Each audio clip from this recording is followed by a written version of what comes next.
Lord, may words shared this morning be anointed and confirmed by you.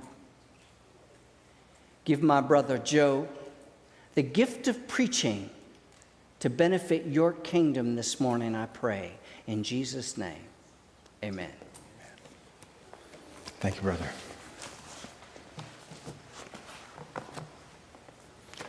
Good morning, sisters and brothers. Good morning. It is so wonderful to be back here with you again. It seems like forever since I've been on this stage, pulpit, whatever we call this place, and to be here without masks. We've come a long way in these last 2 years, haven't we? We've experienced a lot. And I don't know whose harebrained idea it was to invite an immigrant to come and give you the message on Independence Day. I don't know what you all were thinking, but something pretty goofy. And I have to confess, I'm actually feeling quite torn about the message this morning. You can ask Wanda. Yesterday I was sweating it out, trying to figure out what to even say this morning. And so I've kind of gone back and forth. I've rewritten my notes, and I think I'm about to toss them out again. But one thing that has been here with me, probably for about the last, 6-8 months, is I've been reading this book. It's called Morality, Restoring the Common Good in Divided Times. And it's written by Rabbi Jonathan Sacks. Have any of you read this book? Familiar with this book? It's a book that I would actually recommend to you, and I'm going to draw from this morning. But Rabbi Sacks, he actually passed away last fall. And he's written many books. This was sort of his final piece, and in many ways wrote it for his grandkids. And he wrote it in a way of imagining a new world. And you might wonder, well, what is he doing talking about a rabbi and the writings of a rabbi when we're Christians? Well, let's just keep in mind that Jesus was a devout Jew, right? And in many ways was called a rabbi.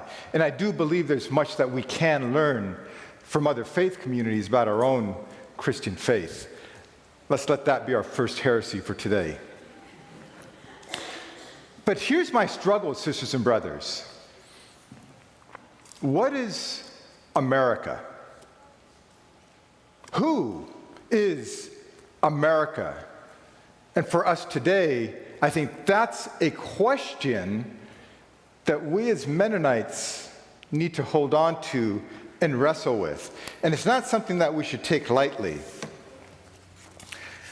The other part of Pastor Jess's goofiness is that he left it up to me what I want to preach from this morning. So I picked this passage from Luke because one of the things I really love about Luke is he brings out Jesus' love, care, and compassion for the poor. When you read Luke, if you don't get Jesus' love for the poor, you are not going to get Luke. And so as you read this story of what's going on, we have to understand where Luke is coming from. And the way Luke has this set up is actually quite interesting, right? Because you start to look at this passage, and in terms of where it sits, what Luke is trying to do is build up to several things that are going on. So in Luke chapter 13 to 14, we see Luke talking about the way of the kingdom. And this kingdom that Jesus is bringing into the world that's here and not yet, and start to set us up for that, right? And he's talking about the kingdom. Then in chapter 15, he talks about the gospel for the outcast. The gospel for the people that are not the pretty people. The gospel for those people that don't quite fit into the system that we have. And then in chapter 16, he starts to get into this issue of wealth. Wealth. Wealth. Money. What is money? What is wealth? It's a tough topic for us, isn't it? Many a preacher have stood up here to talk about wealth, and I think we probably walk away feeling guilty. Maybe I should tell us something, I don't know. Maybe there's a thing or two that we can learn about the Gospels and our place on this earth as we wrestle with this question of wealth. And in this passage, what we're finding is this thing that's going on, and Jesus is here talking and sharing these stories and bringing out parables to talk about the poor in the kingdom. And then he comes up and he starts to pull this piece out, right? He says, no one can serve two masters. No one can serve two masters. Either you're going to hate one of them and love the other, or you'll be devoted to one and you'll despise the other, but you can't have two masters. You can't serve me and money, right? And what happens? The Pharisees who are there start to chuckle. They start to snicker. They start to laugh. They said, yeah, whatever, Jesus, whatever. And they start to laugh. And what does Jesus do to them? He turns to them and kind of puts them on the spot. And by the way, what was going on at this time, right? He was not addressing all of the Pharisees. It was just the select, because most of the Pharisees were actually not being goofy. But these select Pharisees that were there that were laughing at him were the misguided ones. Because what they did was they said, we're pretty smart people, and people come to us and ask us for advice, and we're going to give them advice, and we're going to charge them for it, because we think we're pretty important. It's similar to the philosophers of the day, or shall we say the educators of the day, who'd sit there and philosophize and educate, and for doing that, their students would give them some money. Yes, college students, thank you. You put food on my table. So these rabbis sat there and said, well, if philosophers can do it, why can't I? And it was legal, perfectly legal, right? It fit within the rules of the day for the rabbi to sit there and say, hey, you come to me, and I'll give you religious advice, and I'll tell you the straight way, and give me some money on the side, right? And there's this greed that was there, and Jesus saw that. And Jesus saw the greed that was there and went after them on the spot and said, yeah, I know you. You laugh at me because you are greedy in your heart. You want wealth in your heart. That is not what you're called to do. You are the religious leaders. You're cared for. You're taken care of. Why are you taking money away from the poor to fill your own pocket? Yeah, you could do it legally. Yeah, no one's stopping you. The systems are there. But yet you do that. Wealth, the greed for wealth is what Jesus is getting at here, right? You cannot serve both God and money. And he goes on to say, the Pharisees who loved money heard all this and were sneering at Jesus. He said to them, you're the ones who justify yourself. You justify yourself in the eyes of others. But God knows your heart. What people value highly is detestable in God's sight. That's all he's saying. So in his book, Morality, Rabbi Sachs talks about the context in which we find our world today. America. And in his case, he talks about America and England, the UK. He's British, but has spent time here as well. And he talks about this idea of morality and the idea that we have given our morality over to the marketplace and to the state. And he makes this argument to say, we no longer think for ourselves. We have allowed the marketplace to drive our values.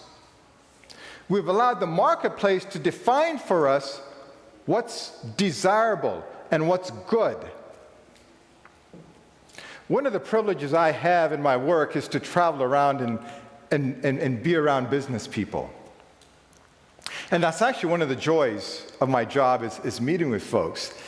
And I could tell you many stories, but the theme that often comes out with those who support us at Heston College, when I go into their businesses, is I go in to meet these business owners, and they have these big smiles on their face as we're walking through the factory floors. I remember this one time I was connecting with one of our donors, and this particular donor owns this large factory, very sizable factory.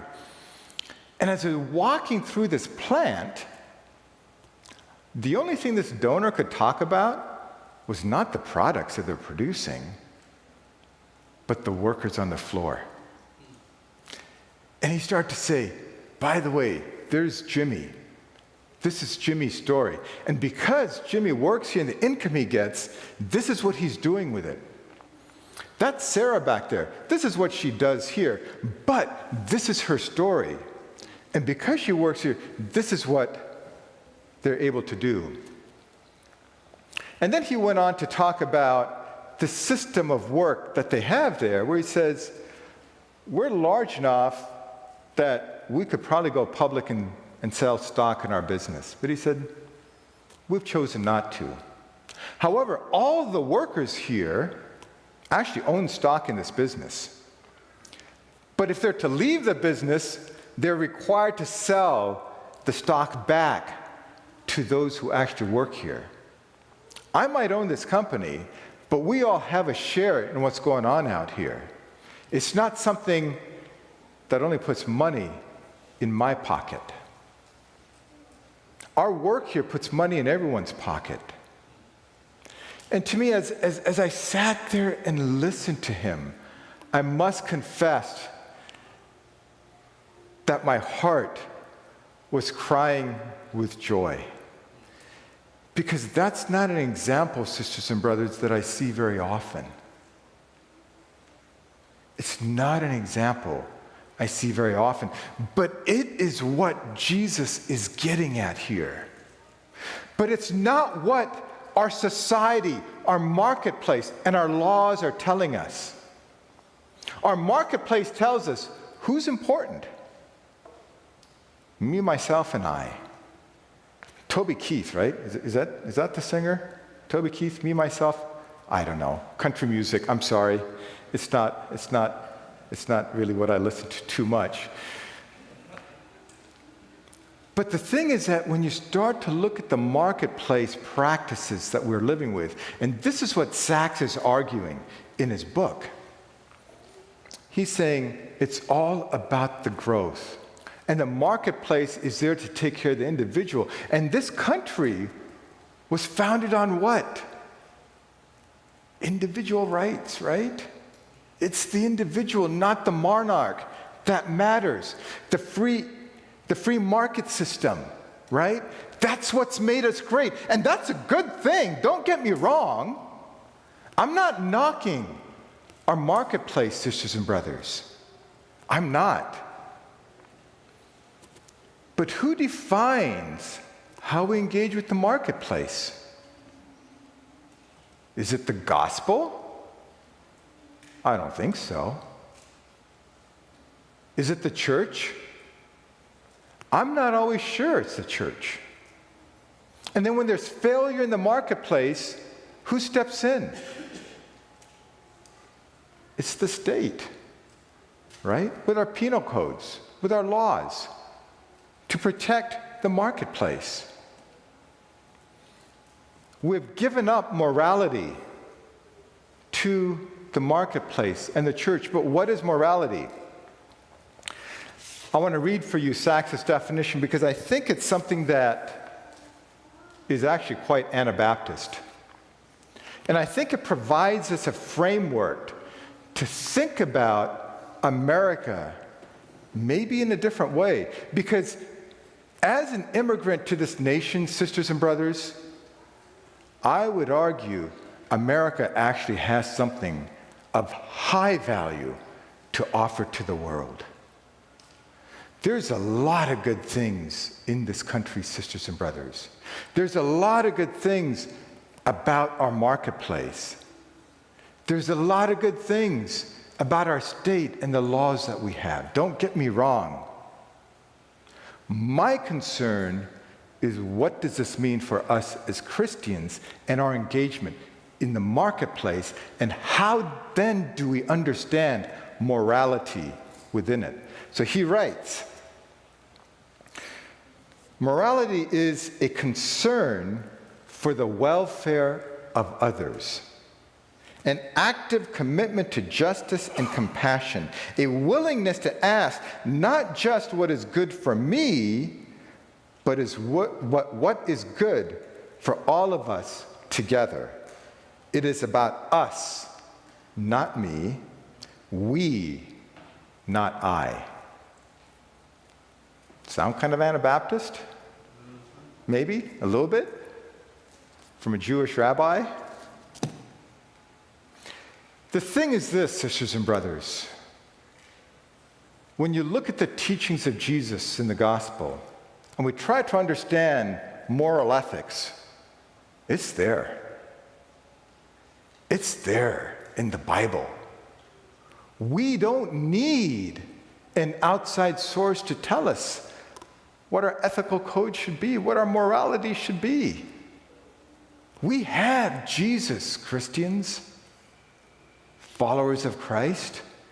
We have Jesus.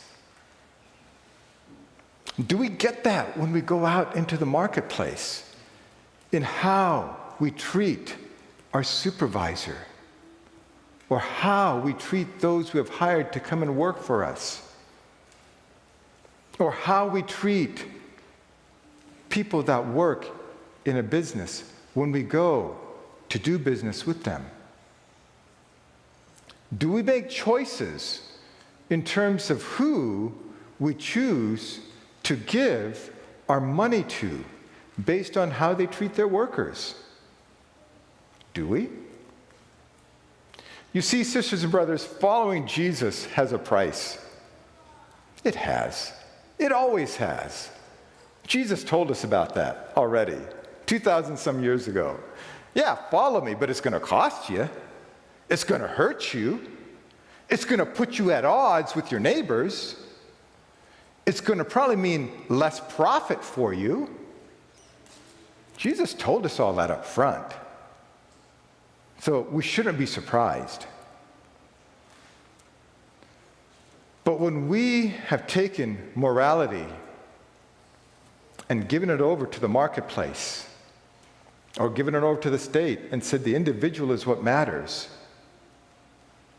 we've lost our moral compass. We talk about the moral self, right? You've heard that term, the moral self. It's about me. I'll determine for my own self what is right and wrong. Don't you dare come in here and tell me that. One of the things we're wrestling with right now as church is our conference, right? Our denomination. Have we become so selfish as Mennonites that we can't worship with someone else that's different? Is it about the me, or is it the we, sisters and brothers? Where are we going with this? Conference. I don't have an answer for you, sisters and brothers. Not only am I an immigrant in this country, but I'm an immigrant among you. I wasn't born into the Mennonite church. I don't understand all the differences between the GCs and MCs and all the other Cs that are out there, all the other M's out there. I'll confess.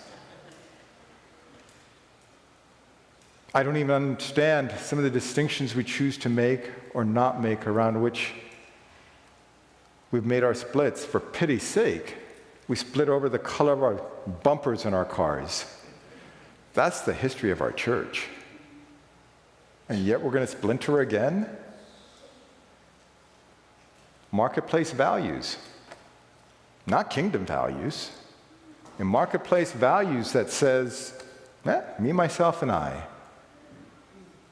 think that person's living a sinful life. I can't worship with them, so I'm going off over here. I don't know, sisters and brothers. Today is Independence Day.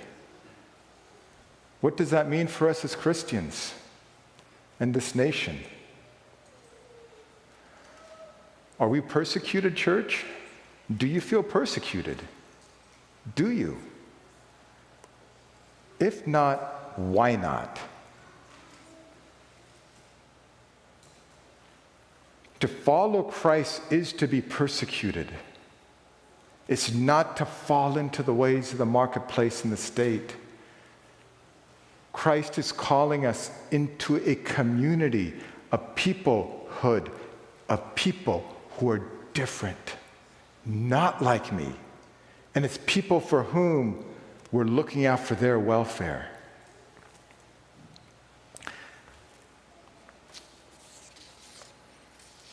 Today is the day of fireworks, I know. But I'd like to close with a story. And it's a story of a group of people that came together in the country of Bangladesh. Among the poorest countries in the world, and many, many heartbreaking stories. But when I went there several years ago, I had the privilege of connecting with and working with a group of women that had come out of the sex industry. Prostitution is huge in places like Bangladesh.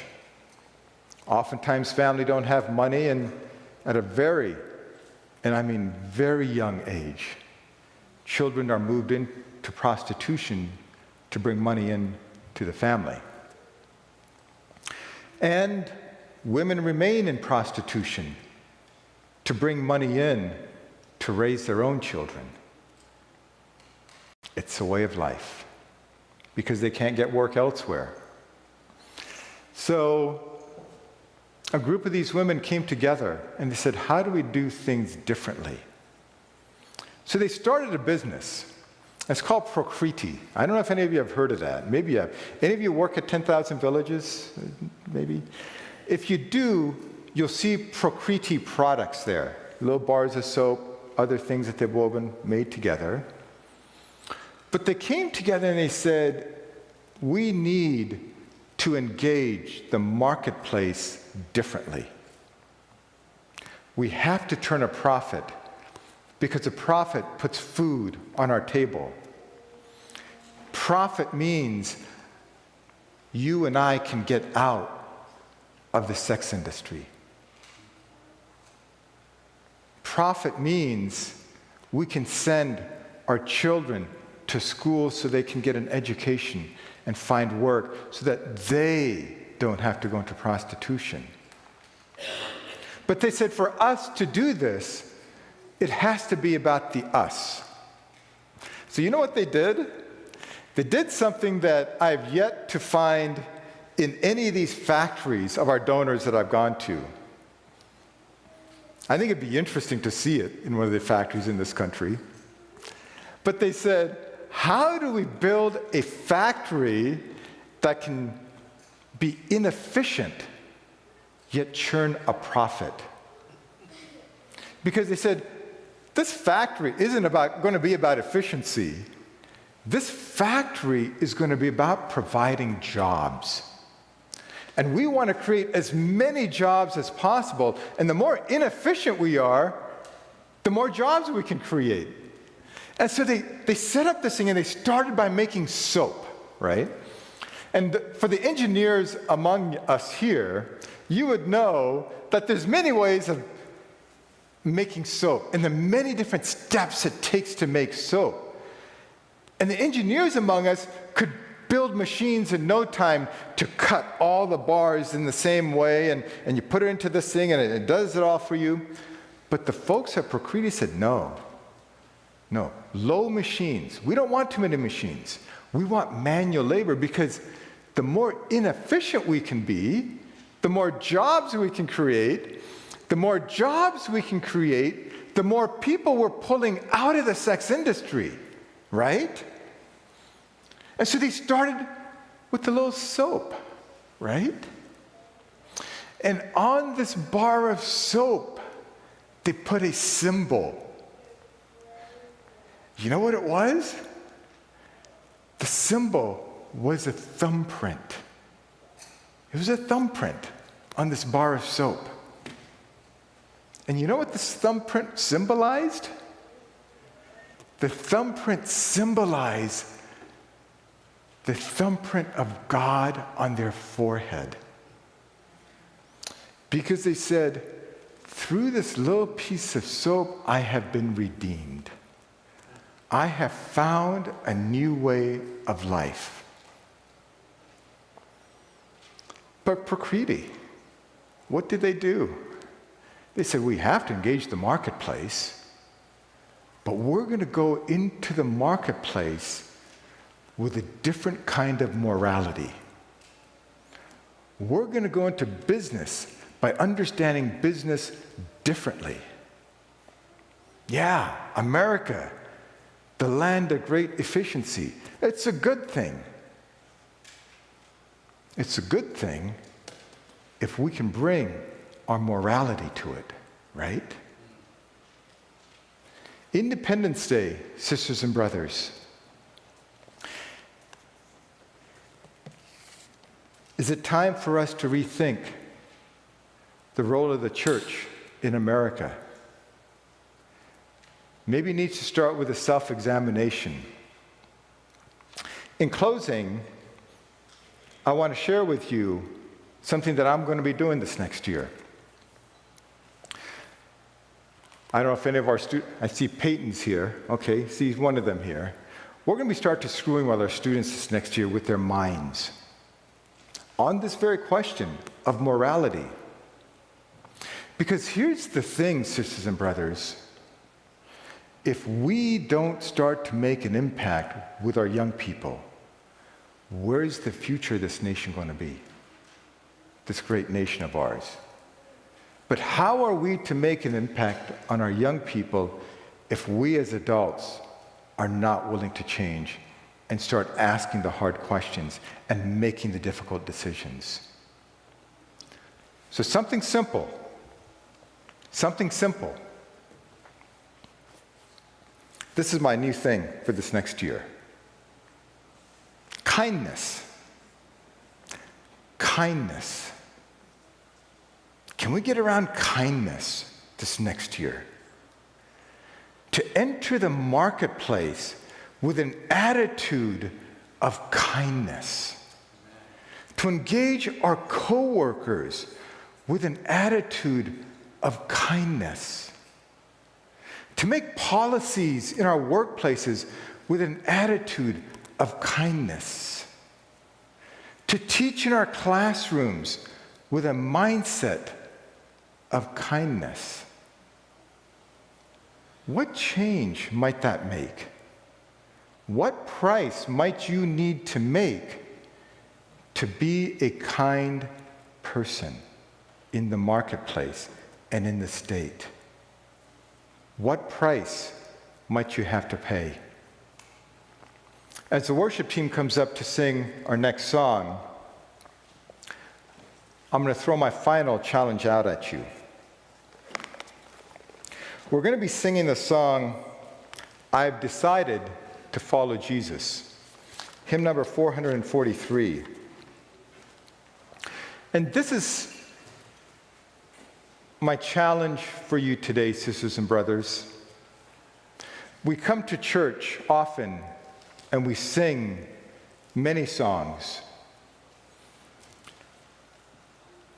I'm not always convinced we are aware of the songs we're singing and the words we're singing. This song is a song of great depth. And it reads, I have decided to follow Jesus. The world behind me, the cross before me. Though none go with me, I still will follow. Though none go with me, I still will follow. As the worship team leads us in the song, this is what I'm going to ask of you. I'm not asking you for a commitment to make a pivot today, because all of us have to make a pivot on this, because this is a continual part of our journey with Jesus. None of us are there yet, not even the folks at Procreative. But this is something that I don't want you to make a commitment to follow Jesus today glibly. Okay? So I'm not asking you to sing this song because you've made a decision to follow Jesus. I'm going to ask you to make a commitment this week to go home and think about what it means to follow Jesus into the marketplace for you. That's it. And if you're not willing to go there, that's okay.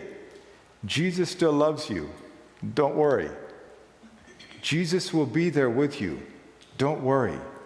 We're all on our own journeys. But today, as we sing the song, I want you to take it seriously and think about what the words are that you're saying, that you're singing.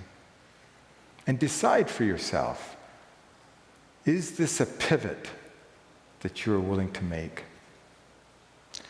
Thank you, sisters and brothers. May God continue to bless you, Heston Mennonite Church, on your journey.